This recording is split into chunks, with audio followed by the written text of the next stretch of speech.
Okay. Is ready? Okay, everybody ready?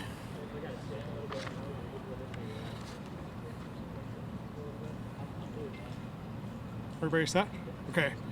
Well, first, thanks for being here today. Unemployment, obviously, by and large, remains the biggest thing that we hear in our offices, calls from constituents while we're out at grocery stores, in our communities, emails. That's the number one thing that we're hearing from our constituents is their biggest concern. COVID-19 has obviously created an influx of those claims, but it really doesn't excuse the lack of leadership in addressing the surge in those claims and in the applications. Obviously, early on, it would have been hard to anticipate, but we're looking at 4 months in now, and we still have some significant problems with people not getting their claims approved. And it's really easy and convenient to second guess things like the computer systems and play Monday morning quarterback. It's another to offer viable solutions. And that's exactly what Assembly Republicans have done. We've offered viable solutions to the administration time after time after time. We've allowed them to shift personnel from agency to agency to address the COVID-19 response. We've suspended the 1-week waiting period. We've called on the governor to open up call centers 7 days a week and extend hours of operation. And we've also called on the governor to prepay unemployment claims and presume eligibility. Now, we all know our neighbors are hurting. While it's encouraging to see DWD is finally hiring more staff, it remains to be seen how many of those are doing the frontline work versus how many are in training currently. Press releases from the Evers administration really mean nothing to the 141,000 people who are awaiting adjudication from the Department of Workforce Development. Soon you'll hear from some of my colleagues about some of the issues that they've been hearing from people in their constituents, and in some cases, people have been waiting over 3 months for resolution. So today we're calling on Governor Evers to step up and give Wisconsinites the hand up that they need.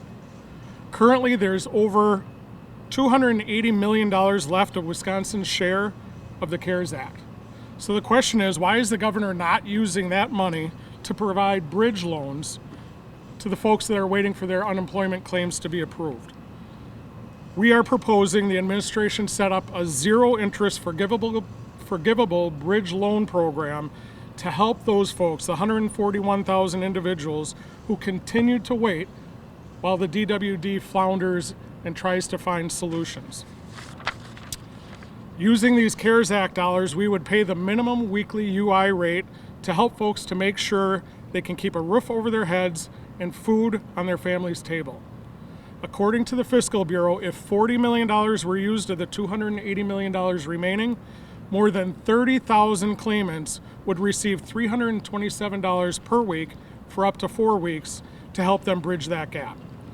When the DWD finishes adjudication, the repayments could be used for other COVID-19 related expenses or be deposited back in the UI trust fund to help keep that solvent. So with that, I'm going to pass this off to Representative Barb Dittrich from R-Oconomowoc.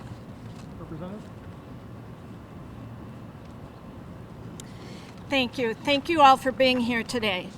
As Representative Steineke said, this has been one of the most egregious things we've heard during this COVID-19 pandemic is our constituents having to suffer from having their employment shut down and yet no unemployment relief coming to them. This simply isn't acceptable. We've had people want to see both sides work together, and surely we have tried to work with the governor and his office on providing solutions to no avail. So we are really hoping this moves things forward, especially for constituents like a number of my constituents who have been diagnosed with cancer. One of them, Keith, right now, was recently diagnosed with multiple myeloma. How is he supposed to pay for his medical bills, treatment, let alone keep a roof over his head and take care of his family as he waits this assistance. So we call on the governor to move forward with us today in taking this action for Wisconsin's unemployed citizens. Thank you. Well, good afternoon, everybody. Thanks for coming out on a beautiful day here in Madison. I'm Representative John Plumer. I represent the 42nd Assembly District. So these are numbers. When I hear numbers of 141,000, it's hard to put a face to those numbers, but these people are real and they're suffering. I don't have any written remarks today because I've had hundreds of phone conversations with people who are desperate to find some help in this area. So people like a young lady in our district who's raising her grandchildren, was laid off and applied in March for unemployment, has still not received anything. And the last time I talked to her, she said, they're shutting my cell phone off tomorrow.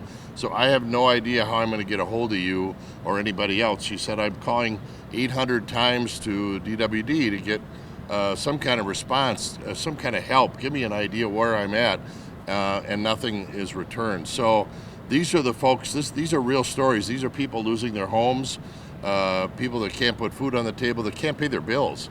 And there's a face to every one of those 141,000 people and a story behind it, and families involved. So anything we can do at this point, and I call on the governor to please adopt this program and get this money into the hands of the people who need it now. I'd like to turn things over to Representative Tyler August at this time. Thanks, Representative Plumer. Again, I'm Tyler August. I'm the Speaker Pro Tem. And my colleagues did a great job of explaining what we're asking the governor to do today. The lack of leadership on this issue from this administration is just stunning. It is unbelievable to me that an administration who's hearing the same stories that we are from our constituents about how long they've had to wait. And in some cases, just this week, my office was contacted by an individual who is facing eviction from their home because they cannot make their payments. And it is just unbelievable and unconscionable to me that the governor and his team are doing virtually nothing to solve this problem. They seem content to allow this to continue well into the fall, maybe even as late as Halloween. So the governor needs to stand up and take some action and get these individuals the unemployment that they deserve, that they need, and that they've been told that they can count on. And they're having issues still getting through. That's why call center hours need to be expanded, with something that we've been calling on for weeks, if not months, for the governor to do. And he needs to solve this problem because the people of this state who are counting on those resources simply cannot wait any longer. With that, I'll turn it back over to the Majority Leader. Thank you. With that, we'll take any questions that you may have.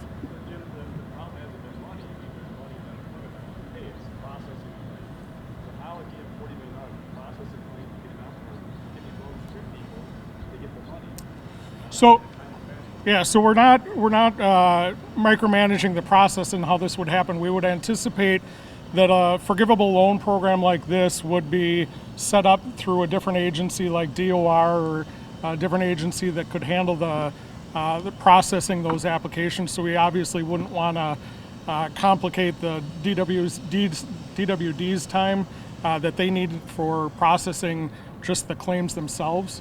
But the administration has a lot of different agencies at their disposal that they can utilize to help set up this process. DOR has done it in the past when it comes to the child tax credit, something that they can set up a process fairly quickly and get the money out the door. The real question is, how long are these 140,000 people supposed to wait? How long can people go without any income, without being able to pay their bills? And how long are we going to tolerate the excuses from the administration without any real action on solving the problem? It's, like I said earlier, a few weeks into this crisis, it's understandable. You know, an influx of new claims overwhelms the system. But we're now 4 months into this, and the best we've heard from the Evers administration is people just have to be patient. Well, people can't be patient when they're losing their apartments, they can't put food on the table, and they can't clothe their kids. There needs to be action now, and this is a clear way with money available through the federal CARES Act that we can get relief to people soon. And I hope the administration takes us up on this. Oh, I think they can do this on their own. It's utilizing CARES Act money, and obviously, as we all know, the state got about $2 billion in federal CARES Act money. The legislature has no say over how that money is utilized, but I think it's clear in the parameters set forth by the CARES Act that this money can be utilized in this way, and it's just an administrative function of setting up an application process. DWD already has all the data that they need from the claimants and the pending claims, so I think it's something that they could do relatively quickly. But it's a good use of this money and would go to people that are in desperate need right now. How would you make sure people don't qualify for it? That's still a problem. Like adjudication process, right? How to protect the fraud.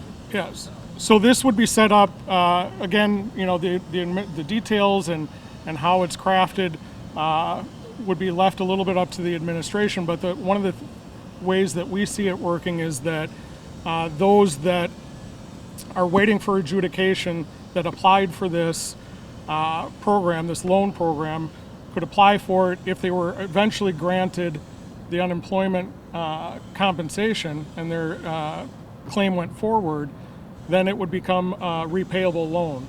If they were denied the application, that doesn't diminish the need of these people that are out of work. So those people would be able to qualify for a forgivable loan. Anybody else? The additional $600 that people are getting expires at the end of July. The Congress is still rough shape. We want Congress to continue that program. Listen, I think we have enough problems to solve here in Wisconsin. I'll let Congress deal with that. Anybody else? So is there any stuff that the legislature can take that stuff off the government? No, not when it comes to this federal CARES Act money. He has sole discretion over how this money is spent. We've had, several instances where we've tried to give the governor some input on how we think it should be spent. We've been largely ignored, especially when it comes to nursing homes.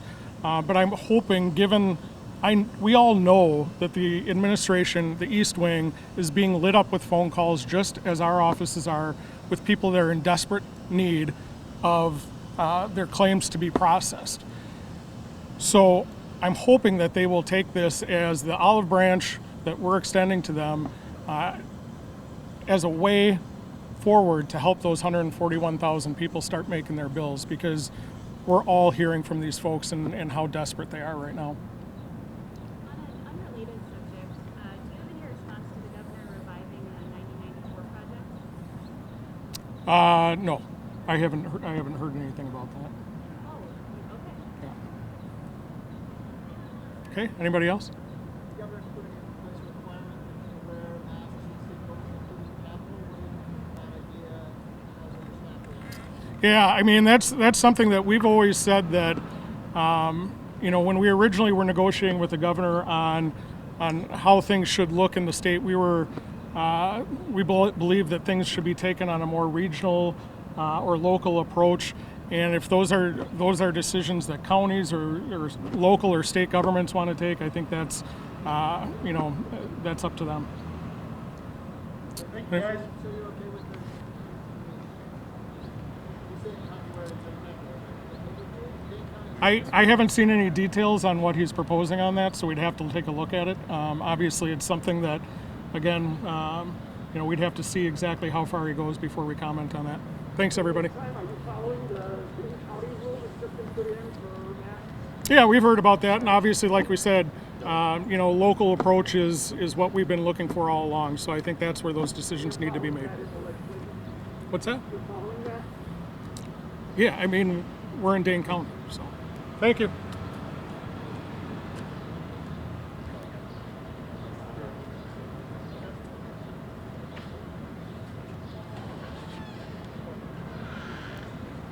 This program is a production of WisconsinEye, an independent, nonpartisan, nonprofit media network with a mission to inform, educate, and engage the citizens of Wisconsin. WisconsinEye is the nation's first and only independently funded state civic broadcast network, providing gavel-to-gavel access to government proceedings and events at the state capitol.